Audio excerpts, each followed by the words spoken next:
preciso ser honesto com você, meu marido disse antes de revelar um segredo devastador. A tarde estava cinzenta em Curitiba, como costuma estar em abril. Pela janela da sala, eu via as árvores da Avenida Vicente Machado balançarem com o vento frio que anunciava chuva. Segurava uma xícara de café que já havia esfriado entre as mãos, mas continuava ali, parada, como se aquele gesto simples pudesse me ancorar na realidade. Gustavo estava sentado na poltrona ao meu lado. Tinha chegado do trabalho mais cedo, o que era raro. Nos últimos meses, ele parecia evitar a casa, evitar a mim. Sempre tinha alguma reunião extra, algum compromisso de última hora, algum colega que precisava de ajuda. Eu aceitava, porque confiava. Porque em 9 anos de casamento, confiança era o alicerce que eu achava que tínhamos construído juntos. Mas naquela tarde, algo estava diferente. Ele mexia as mãos de um jeito nervoso, olhava para o celular, desviava o olhar quando eu tentava cruzar com o dele. Sentia um aperto no peito, aquele tipo de intuição que a gente tenta ignorar, mas que insiste em gritar dentro da gente. Mirna, a gente precisa conversar. A voz dele saiu seca, direta. Não havia calor.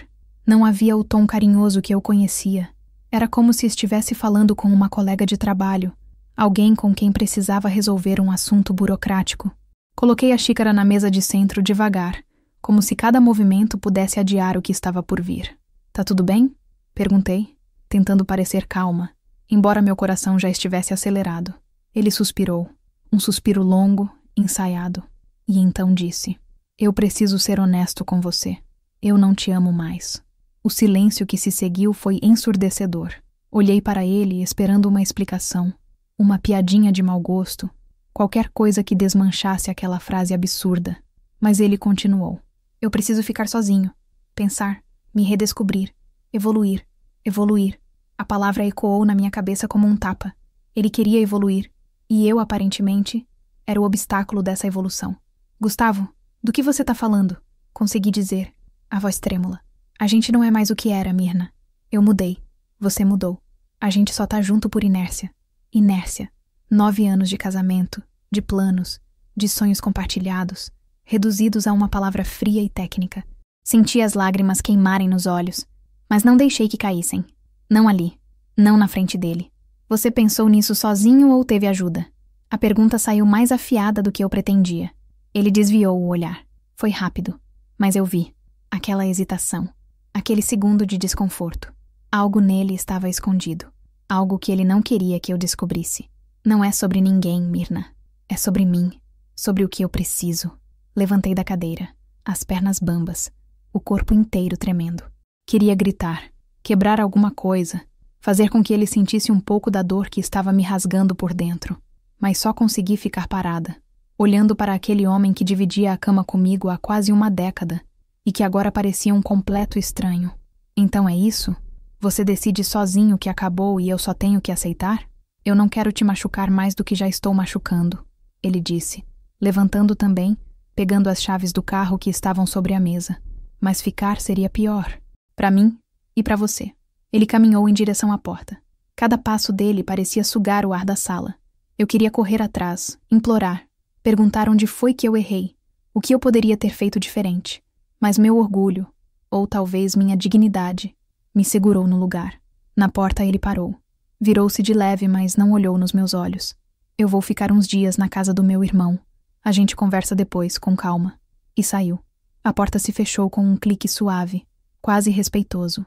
Como se até a saída dele precisasse ser educada, controlada, sem drama.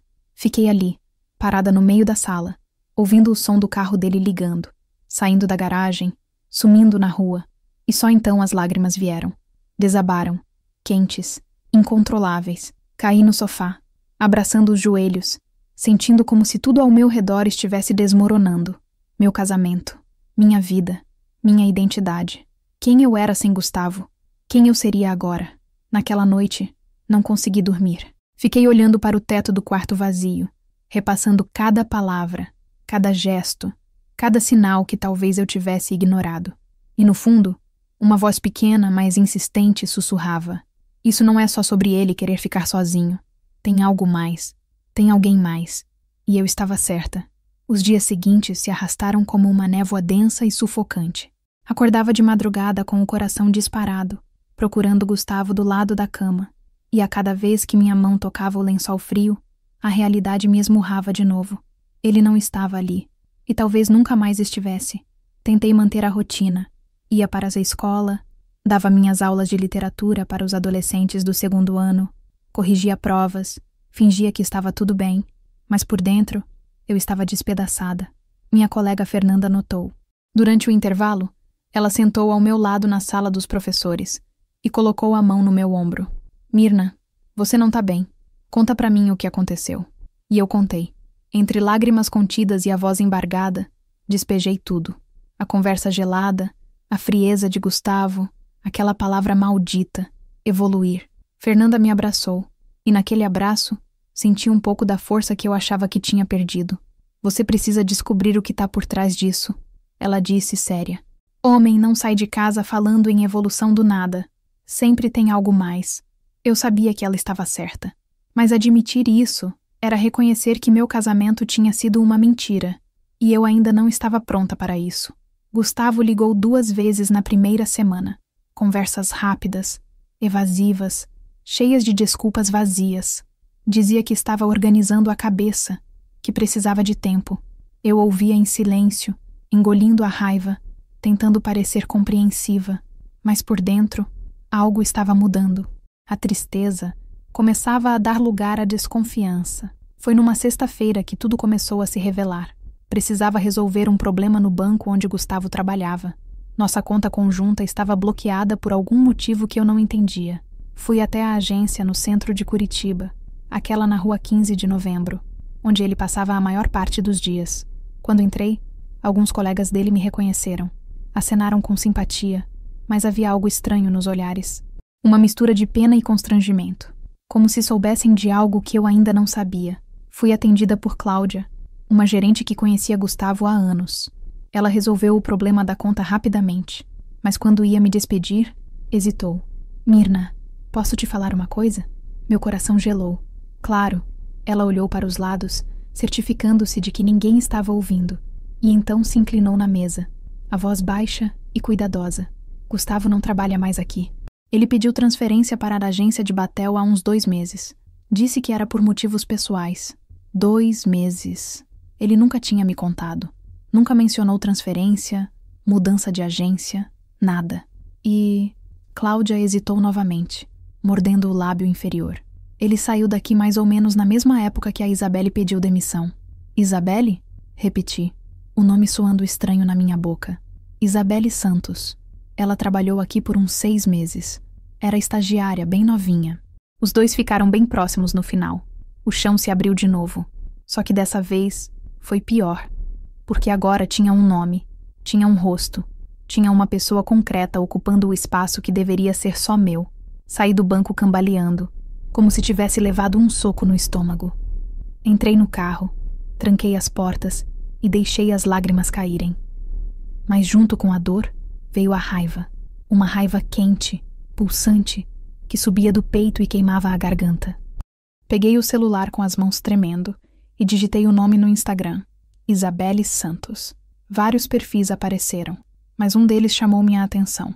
A foto de perfil mostrava uma mulher jovem, magra, cabelos longos e lisos, sorriso largo e confiante. Cliquei. O perfil era público. Tinha centenas de fotos. Ela em restaurantes chiques, viagens para a praia, poses estudadas em frente a espelhos.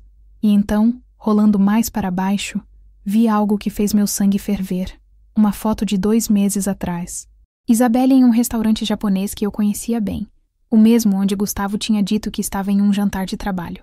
Na foto, dava para ver parte de um braço masculino ao lado dela, segurando um copo de vinho. E no pulso daquele braço, estava o relógio que eu tinha dado a Gustavo no nosso aniversário de 8 anos. Senti uma onda de náusea. Quis jogar o celular pela janela, gritar, quebrar alguma coisa, mas me forcei a respirar. Tinha que pensar com clareza. Tinha que entender a extensão daquilo. Voltei para casa como um autômato. Abri o laptop, criei um perfil falso e comecei a seguir Isabelle. Precisava de mais. Precisava de provas. Precisava da verdade completa, por mais que doesse. E quanto mais eu fuçava, mais eu descobria. Curtidas suspeitas, comentários discretos, fotos com localizações que coincidiam exatamente com os dias em que Gustavo dizia estar ocupado. Tudo estava ali, escancarado, como uma traição documentada em pixels e hashtags. Naquela noite, sentada sozinha na sala escura, olhando para as fotos no celular, algo dentro de mim mudou. A mulher que tinha chorado por dias, que tinha se culpado, que tinha implorado por respostas, começou a morrer. No lugar dela nascia outra, mais fria, mais calculista, mais decidida. Gustavo queria evoluir? Pois bem, eu também ia evoluir, mas não do jeito que ele imaginava. Passei o final de semana inteiro imersa em uma investigação silenciosa. Cada foto, cada curtida, cada comentário de Isabelle se tornava uma peça do quebra-cabeça que Gustavo tentou esconder de mim. O perfil falso que criei me deu acesso a um mundo que ele achou que eu nunca descobriria. Isabelle não era discreta. Postava stories quase todos os dias. Cafés da manhã em hotéis, unhas feitas, roupas caras espalhadas na cama. Para uma ex-estagiária de banco, ela vivia muito bem. E eu sabia exatamente de onde vinha o dinheiro. Na segunda-feira, liguei para Lívia, minha amiga desde a faculdade, que agora era advogada especializada em direito de família. Marcamos um café no shopping Curitiba, longe de olhares conhecidos. Mirna, você está diferente, ela disse assim que me viu, os olhos atentos por trás dos óculos de grau. Estou, respondi, sentando na cadeira com uma firmeza que eu mesma não reconhecia. E preciso da sua ajuda. Contei tudo. A separação repentina, a descoberta de Isabelle, as evidências que encontrei. Lívia ouvia em silêncio, fazendo anotações no celular, o rosto cada vez mais sério. Vocês têm conta conjunta? Ela perguntou. Temos. E eu notei movimentações estranhas nos últimos meses. Saques grandes, transferências que não reconheço. Você tem acesso aos extratos? Tenho tudo salvo. Lívia sorriu. Não era um sorriso alegre, mas de quem acabou de encontrar a brecha que procurava. Então vamos precisar de cada detalhe. Imprima tudo, organize por data, separe o que é suspeito. Se ele usou dinheiro da conta conjunta para bancar essa relação, você tem base para uma ação bem sólida. Saí daquele encontro com uma sensação estranha. Pela primeira vez em semanas, não me senti uma vítima. Senti que tinha um plano. Senti que tinha controle. Nos dias seguintes, vasculhei cada documento financeiro que tínhamos. Extratos bancários, faturas de cartão de crédito, recibos guardados em gavetas. E quanto mais eu olhava, mais indignada ficava. Gustavo tinha gastado mais de 15 mil reais em 3 meses. Restaurantes caros, hotéis, uma viagem para Florianópolis que ele disse ser a trabalho. Mas que eu agora sabia ter sido com Isabelle.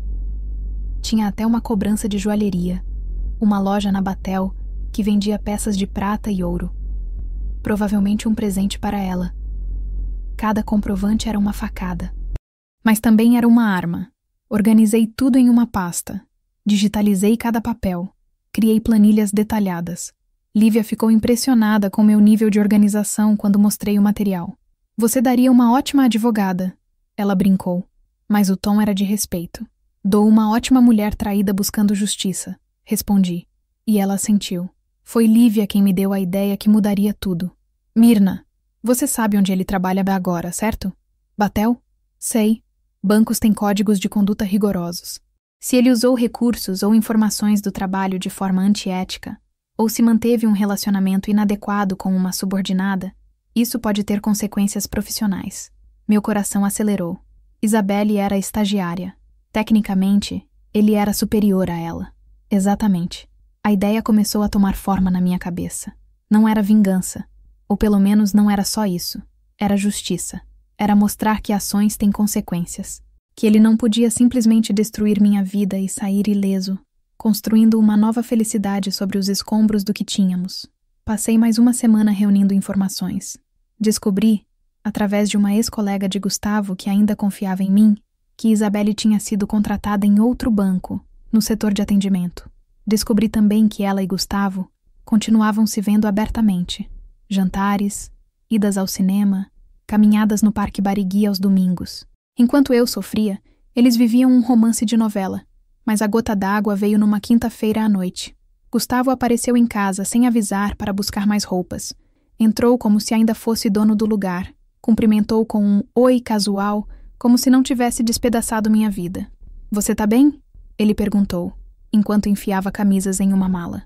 A audácia da pergunta me deixou sem palavras por um segundo. Né? Você realmente quer saber se eu tô bem, Gustavo? Ele parou, olhou para mim com uma expressão que tentava parecer preocupada, mas que eu agora via como pura hipocrisia. Mirna, eu sei que isso é difícil para você, mas... Difícil? Interrompi, sentindo a raiva subir. Você me largou do nada, esvaziou nossa conta para bancar sua amante, e agora vem aqui me perguntar se eu tô bem? Ele empalideceu. A máscara de homem evoluído caiu por um instante. Eu não esvaziei conta nenhuma. Você só gastou 15 mil reais em 3 meses, com restaurantes, hotéis e presentes para Isabelle. Achava que eu não ia descobrir? O silêncio que se seguiu foi pesado. Gustavo abriu a boca, fechou, tentou falar, desistiu, pegou a mala, murmurou algo sobre a gente conversar com calma depois e saiu correndo. Quando a porta bateu, não chorei, sorri, porque sabia que o jogo estava apenas começando. E dessa vez, eu tinha as cartas vencedoras na mão. A carta foi escrita com cuidado cirúrgico. Lívia me ajudou a revisar cada parágrafo, cada vírgula, para garantir que tudo estivesse correto e irrefutável. Não era uma acusação raivosa de esposa traída. Era um documento técnico, frio, preciso, acompanhado de provas concretas. Enviei anonimamente para a ouvidoria do banco onde Gustavo trabalhava. Anexei os extratos bancários com as movimentações suspeitas, prints de conversas que consegui através de um e-mail antigo que ainda tínhamos compartilhado, e um relato detalhado sobre o relacionamento inadequado entre um funcionário sênior e uma ex-estagiária. Apertei o botão de enviar numa terça-feira à tarde. E então, esperei. Os dias seguintes foram de uma ansiedade sufocante misturada com uma estranha sensação de poder. Pela primeira vez desde que Gustavo saiu de casa, eu não estava apenas reagindo. Estava agindo. Não era mais a mulher quebrada no sofá, chorando por um homem que não me merecia. Eu era outra pessoa, mais forte, mais determinada. Fernanda notou a mudança quando almoçamos juntas na quinta-feira. Você tá diferente, Mirna. Mais firme. É porque eu parei de esperar que ele voltasse. Respondi, mexendo no prato de salada. Parei de me culpar, de me perguntar o que eu fiz de errado. Ele fez escolhas. Agora vai lidar com as consequências. Ela segurou minha mão por cima da mesa. Eu te admiro tanto. Muita gente teria entrado em depressão. Teria implorado por ele. Você tá lutando. Lutando. A palavra ecoou em mim. Era exatamente isso que eu estava fazendo. A primeira rachadura no mundo perfeito de Gustavo veio na sexta-feira. Recebi uma mensagem de Cláudia, a gerente do banco que me contou sobre Isabelle. Mirna, não sei se você soube, mas a Isabelle foi demitida hoje. Disseram que foi quebra de protocolo ético. O clima aqui tá pesado. Meu coração acelerou. Fechei os olhos e respirei fundo. Estava funcionando. Não respondi. Apenas agradeci mentalmente e continuei minha rotina. Mas por dentro, sentia uma mistura contraditória de satisfação e culpa. Será que eu tinha ido longe demais? Será que destruir a vida dela era justo? Mas então, lembrei das fotos, das risadas, dos jantares caros pagos com o dinheiro que deveria ser nosso. E a culpa se dissipou. No sábado, Gustavo me ligou. Não atendi. Ele ligou de novo. E de novo. Até que deixou uma mensagem de voz. A voz trêmula, desesperada. Mirna, por favor, atende. Eu preciso falar com você. Tá acontecendo uma coisa no trabalho. Tão me investigando, eu não sei o que fazer. Por favor. Ouvi a mensagem 3 vezes. Cada sílaba desesperada dele era como música para meus ouvidos. Mas não retornei. Ele apareceu em casa no domingo de manhã. Bateu na porta insistentemente até que eu abrisse. Quando o vi, quase não o reconheci. Gustavo estava desgrenhado, com olheiras profundas, a camisa amarrotada. O homem que tinha saído daqui com pose de iluminado estava agora despedaçado. Mirna, eu preciso da sua ajuda. Ele disse assim que entrou, sem pedir licença. Minha ajuda? Repeti, cruzando os braços. Engraçado você vir buscar ajuda justamente comigo. Eles abriram uma investigação no banco. Sobre mim e sobre a Isabelle. Disseram que alguém denunciou o uso inadequado de recursos, conflito de interesses. Ela já foi demitida. Eu tô suspenso, Mirna. Vão decidir se me demitem também. Ele estava à beira das lágrimas, e eu, estranhamente, sentia apenas um vazio frio. E o que você quer que eu faça? Me ajuda! Você conhece gente lá, você pode falar que é mentira, que não teve nada demais, que não teve nada demais? Interrompi, minha voz subindo. Gustavo, você gastou nosso dinheiro para bancar sua amante. Você mentiu para mim durante meses. Você destruiu nosso casamento por uma menina que mal tinha saído da faculdade. E agora quer que eu te salve? Eu sei que eu errei, tá bom? Eu sei. Ele passou as mãos pelo rosto, desesperado. Mas isso vai destruir minha carreira, Mirna. Tudo o que eu construí. E o que você acha que você destruiu quando saiu daqui? Minha voz estava firme, cortante. Você destruiu tudo que nós construímos. E nem piscou. Ele tentou se aproximar, mas dei um passo para trás. A Isabelle me largou, ele disse, a voz quebrando. Quando soube que eu estava suspenso, que podia perder o emprego, ela disse que não queria mais nada comigo, que precisava focar na carreira dela, que eu era um peso. Quis rir, quis gritar, bem feito, mas apenas fiquei em silêncio, observando aquele homem que um dia eu amei se desmoronar na minha frente. Mirna, eu fui um idiota. Eu sei disso agora. Você era minha parceira de verdade. Eu joguei fora a melhor coisa que eu tinha. É, concordei, a voz calma. Você jogou. Ele caiu de joelhos, literalmente, as mãos juntas como em súplica. Me perdoa. A gente pode recomeçar. Eu vou mudar, eu juro. Eu te amo. E ali, olhando para aquele homem patético implorando aos meus pés, percebi algo. Eu não sentia nada. Nem raiva, nem pena, nem amor. Ele tinha se tornado um estranho. Pior, tinha se tornado irrelevante. Levanta, Gustavo, disse minha voz fria, e sai da minha casa. Ele me olhou, incrédulo. Mirna, por favor, sai. E dessa vez, ele obedeceu. 3 meses depois da última vez que vi Gustavo de joelhos na minha sala, eu estava em outro lugar, literalmente e metaforicamente. O apartamento novo ficava no bairro Água Verde, num prédio pequeno e acolhedor, com sacada que dava para as árvores. Era menor que a casa onde vivíamos, mas era meu. Cada móvel, cada quadro na parede, cada detalhe tinha sido escolhido por mim, para mim. Não havia memórias dolorosas ali. Não havia fantasmas. Estava sentada na sacada numa tarde de domingo, com uma xícara de chá quente entre as mãos, quando Fernanda ligou. E aí, artista? Como estão as aulas de pintura? Sorri. Tinha começado há 1 mês. Uma atividade que sempre quis fazer, mas nunca tinha tempo. Agora, as tardes de sábado eram minhas, e eu as passava em um ateliê na rua Mateus Leme, misturando cores, errando, acertando, criando. Libertadoras, respondi. Ontem terminei uma tela. É meio abstrata, meio caótica, mas é minha. Quero ver. Manda foto. Vou levar na escola amanhã. Você vai gostar. Fernanda ficou em silêncio por um momento, e então disse, a voz mais séria. Sabe que eu tenho muito orgulho de você, né? Do jeito que você se reergueu. Eu também tenho orgulho de mim. Disse, e era verdade. Depois que desliguei, fiquei pensando em como eu tinha chegado até ali. O caminho não foi fácil. Teve noites de insônia, crises de choro no chuveiro, momentos em que a solidão pesava tanto que eu mal conseguia respirar. Mas aos poucos, dia após dia, eu fui me reconstruindo. O divórcio foi oficializado 2 semanas atrás. Lívia conduziu tudo com maestria. Gustavo não contestou nada. Acho que sabia que não tinha moral para isso. Ficamos com a divisão justa dos bens, e eu fiquei com a maior parte do que estava na conta conjunta, já que ele tinha usado grande parte para financiar a traição. Ele foi demitido do banco 1 mês após a suspensão. Soube por Cláudia, que continuou me mandando mensagens de vez em quando. Gustavo tentou recorrer, mas as provas eram incontestáveis. Ele tinha violado códigos de conduta, tinha usado recursos de forma inadequada, tinha mentido em relatórios. A verdade sempre aparece, eventualmente. Não senti prazer com a notícia, nem tristeza, apenas um senso estranho de fechamento, como se um capítulo doloroso finalmente tivesse sido encerrado.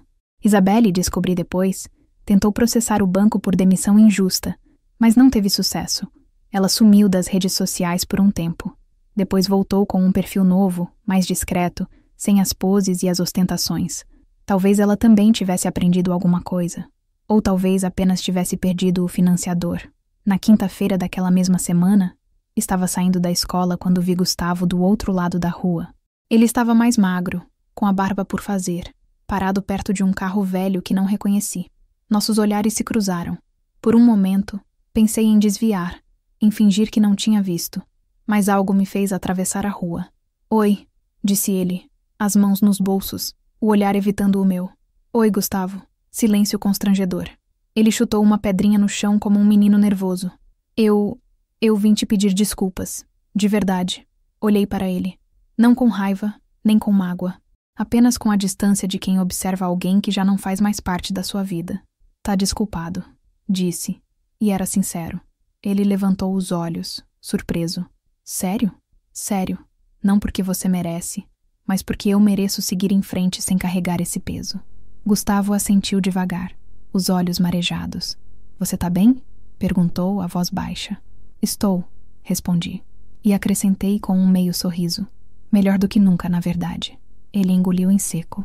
Eu estraguei tudo, né? Estragou, concordei. Mas também me libertou. Como assim?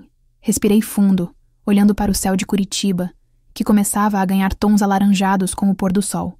Você me forçou a olhar para dentro de mim, a descobrir quem eu era além de esposa, além de nós. E sabe, eu gostei da pessoa que encontrei. Gustavo ficou em silêncio. Não havia mais nada a dizer. Cuida-te, Gustavo, disse me despedindo. Você também, Mirna. Caminhei de volta para o meu carro, sentindo o vento frio no rosto, e pela primeira vez em meses, senti uma leveza genuína. Não era felicidade explosiva, nem euforia. Era paz. Era a certeza de que eu tinha sobrevivido, que tinha lutado, que tinha vencido a batalha mais importante, a batalha comigo mesma. Entrei no carro, liguei o rádio, e enquanto dirigia de volta para casa, para o meu lar, uma frase se formou na minha mente, clara como cristal. Às vezes, a maior evolução que a gente pode ter é aprender a se amar o suficiente para ir embora. E eu tinha ido, e tinha renascido. Fim. Obrigada por assistir até o final. Você gostou da história? Deixe um comentário, quero saber o que você achou. Não se esqueça de deixar seu like e se inscrever agora para receber mais relatos emocionantes que você não vai querer perder.